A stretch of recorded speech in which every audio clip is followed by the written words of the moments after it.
नमस्कार दोस्तों, स्वागत है आपका। मुझे बहुत बार ये सवाल पूछा गया था कि जिन्होंने किसी अपने को खोया है वो लोग ये पूछते हैं कि उनके जो अपने हैं अगर उन्होंने जन्म लिया पृथ्वी पर फिर से तो उनकी और उनकी मुलाकात किस तरीके से होगी। बहुत सारे लोगों ने सवाल पूछा, मैंने जितना हो सके उनको कहने की कोशिश की। ये वीडियो जो है मुझे लगता है बहुत पहले बनानी चाहिए थी, लेकिन अब मैं बना रहा हूँ, मुझे माफ़ करना। इसमें मैं जितनी भी मुझे बातें पता चली वो सारी बताने की मैं कोशिश करूँगा। मैं हमेशा आपसे कहता हूँ कि आपकी मुलाकात जो आपके गुज़रे हुए लोग हैं, जो अपने लोग हैं, हमारे जो करीबी लोग हैं, उनके साथ ज़रूर होगी। तो बहुत सारे लोगों के मन में ये सवाल आया और उन्होंने मुझे पूछा। बहुत सारे लोगों ने ऐसा भी होगा उनके मन में होगा लेकिन उन्होंने पूछा नहीं होगा वगैरह। तो हमारे मन में यही सवाल आता है कि अगर समझो वो फ़िलहाल आत्मलोक में है, हम जब चले जाएंगे तब हो सकता है कि उसके पहले ही अगर उन्होंने जन्म लिया होता तो हमारी उनके साथ किस तरीके से मुलाकात होगी। तो ऐसे वक्त में मतलब हमारी एक दूसरे के साथ मुलाकात होएगी नहीं क्या? किसी जन्म में हो सकता है कि हम उनसे पहले जाए और वो बाद में हमें ना मिले क्योंकि हमने जन्म लिया होगा। तो इस तरीके के सवाल हमारे बहुत बार मन में आते हैं, तो इसका जवाब ढूंढने की कोशिश करेंगे। मैं आपको एक बात बताता हूँ, ये जो ज़्यादातर आज की जो बात है वो डॉक्टर माइकल न्यूटन जी की किताब जर्नी ऑफ सोल्स इसमें इससे ली गई है। तो किसी को ये ना लगे कि मैं जो सारी बातें बता रहा हूँ वो अपने मन की बात बता रहा हूँ।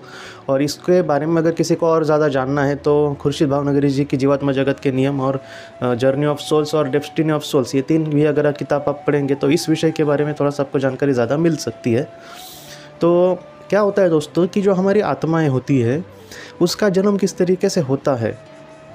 तो आत्मलोक में जो हमारी आत्मा होती है दोस्तों, वो अपनी पूरी ऊर्जा के साथ जन्म नहीं लेती। समझो उसका एक ऊर्जा का एक स्रोत है और वो तक समझो उसका 100% है, बराबर वो।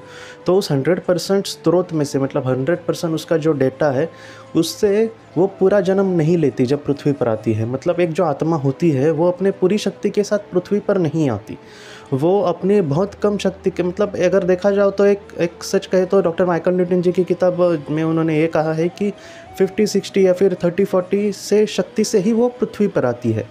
मतलब क्या है कि मैं अगर समझो यहाँ पर आया हूँ तो मेरी बहुत सारी ऊर्जा आत्मलोक में वैसे ही होगी।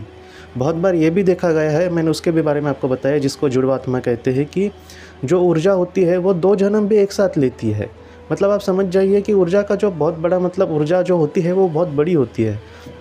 मैं यहाँ पे जन्म लेता हूँ मतलब मेरी सारी ही आत्मा का विभाग या फिर सारी आत्मा की ऊर्जा जो है मैं उसको लेकर यहाँ पे नहीं आया हूँ। बहुत सारी मेरी जो ऊर्जा होगी वो आत्मलोक में शेष होगी। तो इस तरीके से होता है। अगर ऐसे वक्त में अगर मेरा कोई करीबी है, अगर वो इस दुनिया से समझो चला जाए या फिर मैं इस दुनिया से समझो चला जाऊँ, तो फिर भी मेरे जो जीवित लोग हैं पृथ्वी पर उनसे मैं वहाँ पे मिल सकता हूँ क्योंकि एक ऊर्जा वहाँ के ऊपर उनकी शेष है। लेकिन इसका मतलब ये भी नहीं, समझो अगर ये मैं सच मान ले हम लोग और मैं समझो इस दुनिया से समझो चला गया वहाँ पर, तो उनके लिए तो बहुत बड़ी नई चीज़ नहीं होगी। अगर मेरे समझो वहाँ पर समुदाय की आत्माएं हैं तो उनके लिए मैं अगर वहाँ पे गया तो उनके लिए बहुत बड़ी नई चीज़ होनी चाहिए ये। या फिर मैं तो मतलब कहीं ना कहीं वहाँ पे है हुई अगर देखा जाए तो ऐसे वक्त में ये भी नहीं होता क्योंकि उनको ये पता होता है कि ये जो है इंसान वो पृथ्वी पर था, मतलब एक आत्मा का कुछ हिस्सा इसके ये पृथ्वी से अभी आया है, उसके स्वागत के लिए वो वहाँ पर तैयार होते हैं, उसको मदद करने के लिए तैयार होते हैं। बाद में मुझे लगता है कि वो जो हमारी आत्मा शेष होगी वो और हम एक फिर से मिल जाते हैं। लेकिन बहुत बार यही देखा गया है दोस्तों कि अगर इस दुनिया से कोई गुजर गया तो उसके अपने लोग भी वहाँ पर बहुत बार मिल सकते हैं उसे। क्योंकि वो सारी ऊर्जा के साथ पृथ्वी पर नहीं आते। तो एक इनकम्प्लीट सी भावना जो हमारे मन में होती है कि बहुत सारे लोग ऐसे बात करते हैं कि उनका कोई करीबी इस दुनिया में नहीं है, उनसे उनको बहुत सारी बातें कहनी थी, बहुत सारी बातें पूछनी थी, उनसे भी बहुत सारी बातें उनको जाननी थी। तो अगर हम इस दुनिया से चले जाएंगे और उन्होंने अगर अगला जन्म लिया तो हमारी मुलाकात ही नहीं होगी। ऐसा नहीं होगा। मैं आपको सच कहता हूँ दोस्तों कि आपके जो मन में सवाल है उन सारे सवालों के जवाब आपको ज़रूर मिलेंगे। जिन सवालों के जवाब आपको नहीं चाहिए फिर भी आपको ज़रूर मिलेंगे क्योंकि वो आपके जीवन के बहुत अहम सवाल होते हैं, अहम मुद्दे होते हैं। तो इन सारी चीज़ों को दोस्तों इस तरीके से देखा जाता है। हम अपनी पूरी ऊर्जा के साथ पृथ्वी लोक में नहीं आते। जैसे आत्मा को समझना बहुत मुश्किल है, आत्मा के अंदर मतलब कौन सी चीज़ें होती है, आत्मा आखिर होती क्या है, या फिर आत्मा किस तरीके से इमोशंस को देखती है।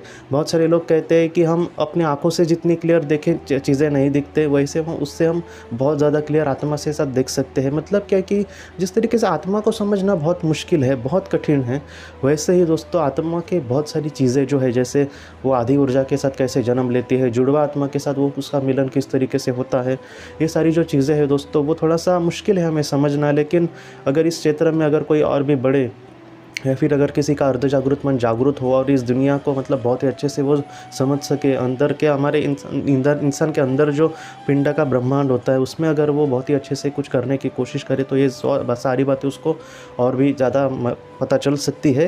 ये एक भक्ति की बात हुई या फिर आध्यात्म की। लेकिन अगर डॉक्टर वाइन विज जी या फिर जैसे मैंने अभी कहा माइकल न्यूटन जी, उन्होंने तो अंदर उनका अर्ध जागृत मन तो जागृत नहीं हुआ था, लेकिन फिर भी डॉक्टर माइकल न्यूटन जी ने प्रयोग से सारी चीज़ें सीखी थी, जैसे आत्मा किस तरीके से मतलब आदि ऊर्जा उसकी यहाँ पर होती है।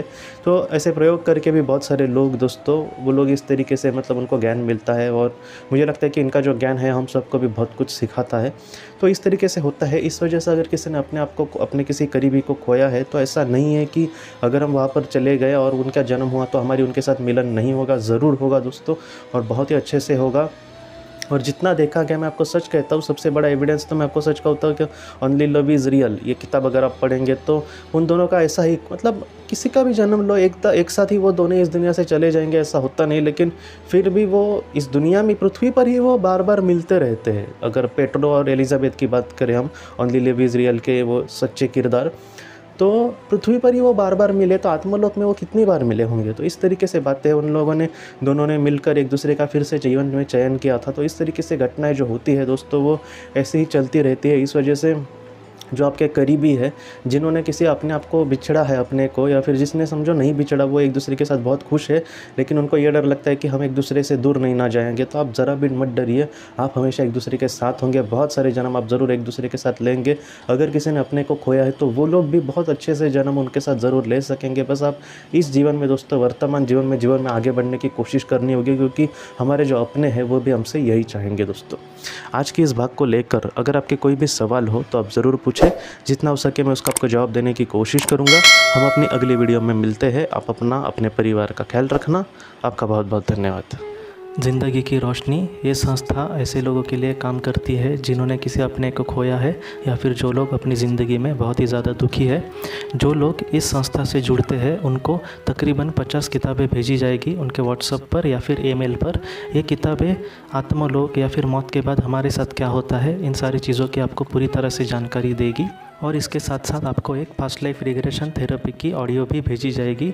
इस ऑडियो की मदद से आप घर बैठे अपनी पास्ट लाइफ रिग्रेशन करने की कोशिश कर सकते हो। बहुत लोग पास्ट लाइफ रिग्रेशन थेरेपिस्ट के पास किसी कारण के वश नहीं जा सकते, तो ऐसे लोगों के लिए मदद के लिए ये ऑडियो तैयार की गई है। तो आप ज़रूर इस संस्था से जुड़े। इस संस्था से जुड़ने के लिए सामने जो व्हाट्सएप का नंबर दिया है, आप कृपया उस पर संपर्क करें। आपका बहुत बहुत शुक्रिया।